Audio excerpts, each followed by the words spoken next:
ng Balete Drive.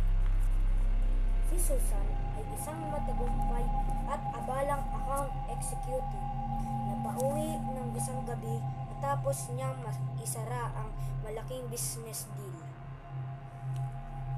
Dahil sa mabigat na traffic sa dinadaanan niya, nagdesisyon siyang umikot at dumaan sa madilim ng Balete Drive. Habang nagmamaneho, biglang niyang nabangga ang isang batang babae na may dalang bilao. Dahil sa matinding takot at pagkalito, mabilis siyang tumakas at umuwi ng nanginginig at balisa. Kinagabihan, binalikan niya ang lugar ng aksidente upang tingnan ang kalagayan ng bata. Ngunit laking pagtataka niya dahil malinis ang kalsada, parang walang anumang aksidenteng nanganap.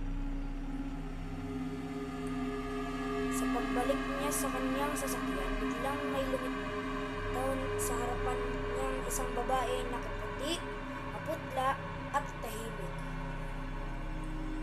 na nag-aalok ng puto.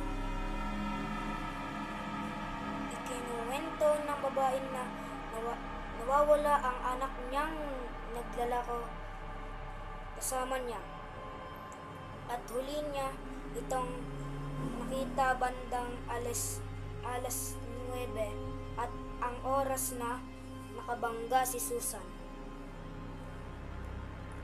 Sa kaba at pagkataranta, pinakyo ni Susan ang tinda at inaabot ang kanyang pera.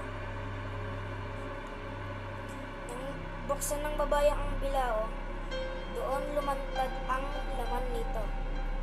Ang kasabay nito ay ang malakas na sigaw ni Susan na umaligaw sa Balete Drive.